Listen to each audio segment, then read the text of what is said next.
So that's Andrew Breitbart talking at CPAC. He was a guest on our show. He joined our panel at CPAC as well. So is this the videotape? This is from BuzzFeed. This is a clip from PBS's Boston affiliate, WGBH. It shows President Obama, but back in his Harvard Law School years, speaking at a rally in support of racial equality among the faculty at Harvard Law School, giving a glowing introduction to Professor Derek Bell, who was the first tenured African-American professor of law at Harvard University. Now, Breitbart's video clip from that introduction then shows Obama's friend, Charles Ogletree, another Harvard law professor, commenting on this clip. Listen.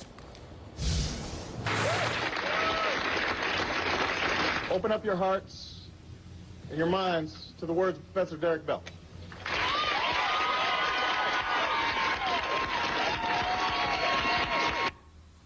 Now, what makes this so interesting when you think about it, of course, we hid this throughout the 2008 campaign, so no, I don't care if they find it now. This morning is Joel Pollak. He is the editor-in-chief of Breitbart.com. Nice to have you joining us. So is this the video that Andrew Breitbart was talking about at CPAC? Is that it, what I just showed?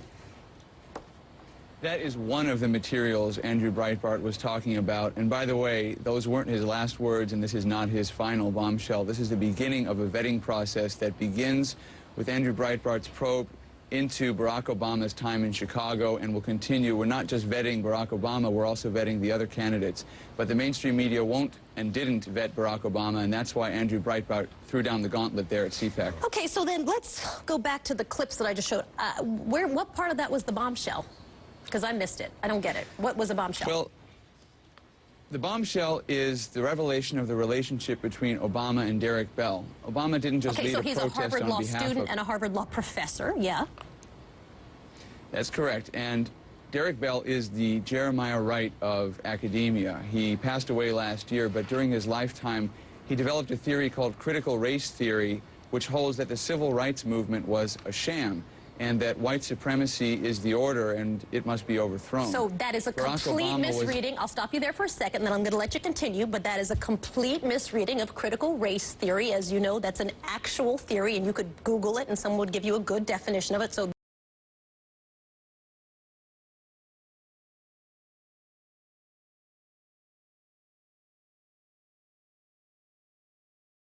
no, that's an actual theory, and you could Google it, and someone would give you a good definition of it. So that's not correct. Well, in what way is it a critical misreading? Can you explain to me? No, do you know what explain to your readers what critical race theory is? I'm going to ask you to continue on. I'm just going to point out that that is inaccurate. Keep going. Tell me what the bombshell is. I haven't seen it yet. Well, wait a minute. You've made a claim. You've made a claim that my characterization of critical race theory as the opposite of Martin Luther King is inaccurate. You're telling your viewers that, but you're not telling them what it is. Critical race theory looks into the intersection of race and politics and the law, and as a legal academic who would study this and write about it, he would advance the theory about what exactly happened when the law was examined in terms of racial politics.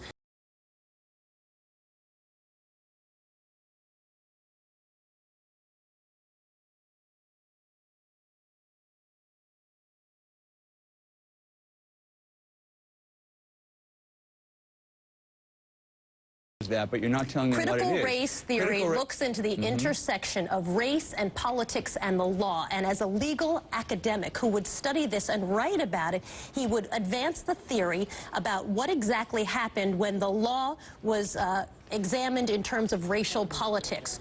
There is no white supremacy in that.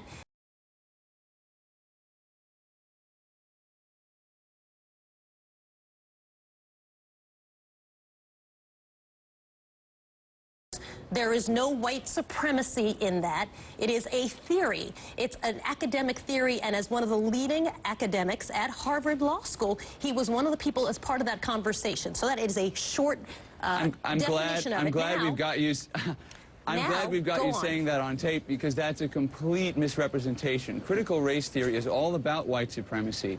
Critical race theory holds that civil rights laws are ineffective, that racial equality is impossible because the legal and constitutional system what I just in America said, the intersection of race supremacist. and politics when it comes No, to but under you the said law. white supremacy is not what part I of I'm it. trying You to figure out what's the bombshell. No, this is critical. Get back This on is track. critical. What's the This is bombshell? critical. It's not critical. What's the bombshell? This is critical. You can't derail this, Soledad. White supremacy is the heart of critical race theory, and Obama knew it. And by the time Obama embraced him at Harvard Law School, Derek Bell had already given a speech in Chicago just 2 months before that caused a sensation, which was about how white supremacy was still the order of the day and that black people were fooling themselves if they thought civil rights and equality were achievable goals. He said this, and one of the people who came to his defense, by the way, was Jeremiah Wright, with whom Bell had correspondence over the years. This is a connection that is very important. So your point, you're trying to make the point that Derek Bell was somehow a serious radical. Is that what you're trying to say? And by connecting President Obama to Derek Bell, a Harvard Law student,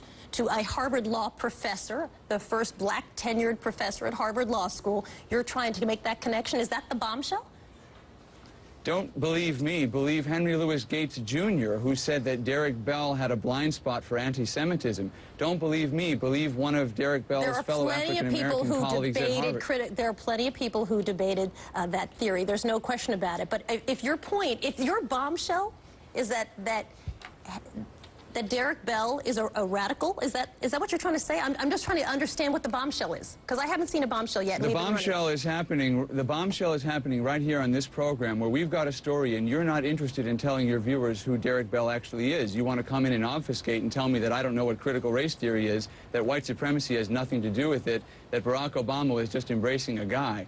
This is about Barack Obama's connection to a radical legal theory that he didn't just embrace when he was a student at Harvard. When he was a teacher at the University of Chicago, he forced his students to read Derek Bell, including some of the most inflammatory readings, as part of his course on race and law. It's part of the...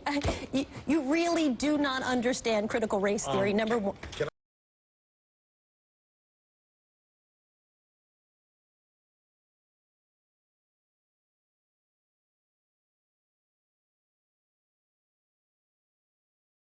Can I say something as a white person? What are you frightened of? I don't know.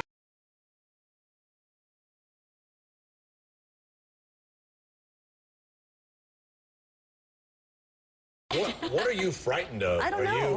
Are you frightened that some black people are going to do something to you? You have a group of individuals. If you and I were black, we would be madder than hell. But we're not. And so we are white people. There are more white people than black people.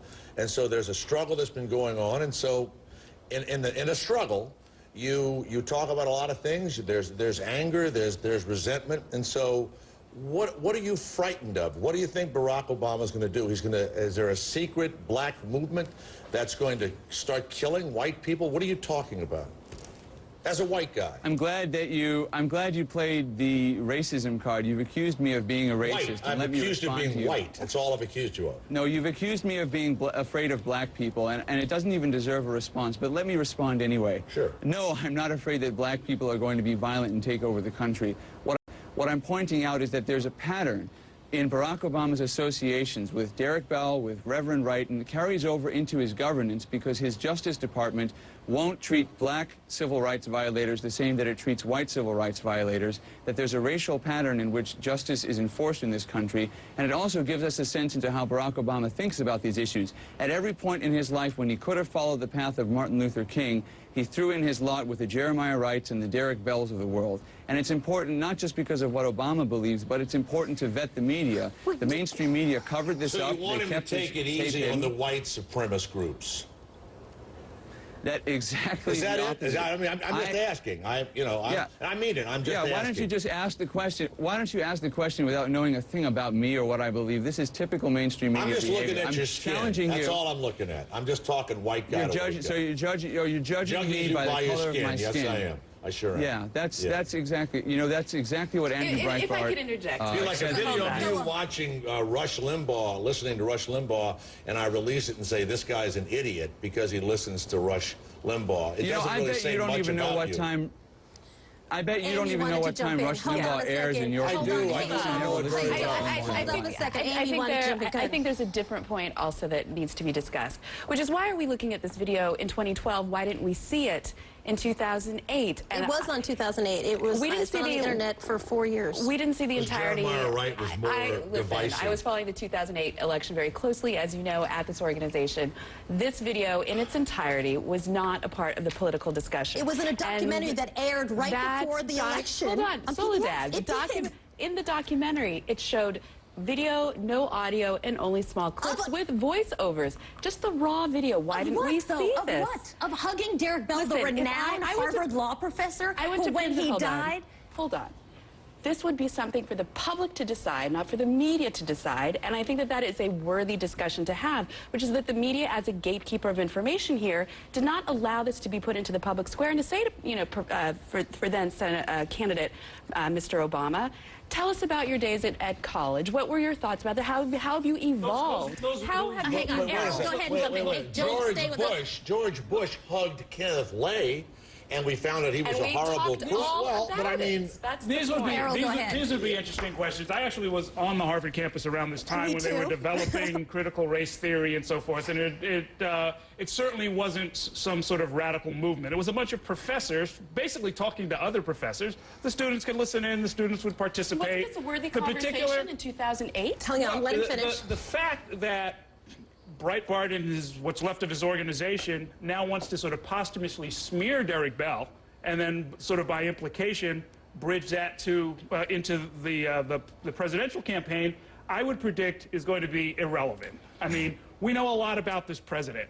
I don't think you're going to take the selected snippet from the Breitbart organization and overwhelm what hundreds of millions of people now know about the president from 4 years of governance. I absolutely agree with that. My point is this. Listen, when I was in college, I was a vegetarian and an animal rights activist, and now I love prime rib. So I'm not saying that this is an indictment of President Obama or Derek Bell. What I am saying is that this is an indictment of the mainstream media that did not open this conversation back in 2008 with the full video, with the full audio. It did not. And we didn't have this conversation for the American people. We didn't broach this to the then candidate, Senator Obama, to discuss his background, which is all fair. I want to go back to Joel, because when we started, Joel, you said this is one of numerous bombshells. So I bet you and I are going to be talking a lot over the next couple months if you've got a lot of different bombshells. Give me a preview of what else is coming. Well, I think in the coming days ahead, you're going to learn exactly what Derek Bell was about, what critical race theory was about. And yes, it was a radical movement. That's why Charles Ogletree said that he wanted to keep this video hidden, that he kept it hidden to an audience that was shooting it, and they laughed. It was, if you watch that clip, by the way, the entire audience is white, it looks like, from the back of their heads in that videotape. It's being shot, and they laugh. You don't think that that was... Wait, so you want to judge the reactions of the audience by their race? You know, that, Soledad, would I'm count only as pointing racism, out a fact. I'm only pointing out a fact, which is when you see the audience, it's a bunch of white people, and he says it's being shot, and he laughs. They laugh also. Well, first of all, if it was a bunch of white people, that would be the first time an all-white audience had attended a lecture at the W.E.B. Du Bois Center for African American Studies at Harvard University.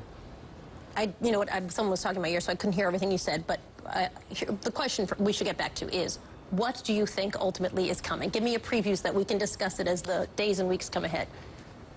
What's coming is what Andrew Breitbart called the vetting. We're going to go through the past of Barack Obama and the present, the 4 years that he's been in office relating to his economic performance, his encroachment upon constitutional rights, his foreign policy. And it's not just about Democrats. We're going after Republican candidates as well. Anybody who would lead this country has to be properly vetted, and we cannot have what happened last time. I think Amy Holmes is exactly on the money. It's not about the mainstream media deciding these issues for us. It's about citizens deciding for themselves. And if the media won't expose what's going on, then citizen journalists will come to the fore, and we will expose the truth that the media wants to hide. I'm sure looking forward to all of that coming forward. It's nice to have you. Joel Pollak is the editor-in-chief of Breitbart.com.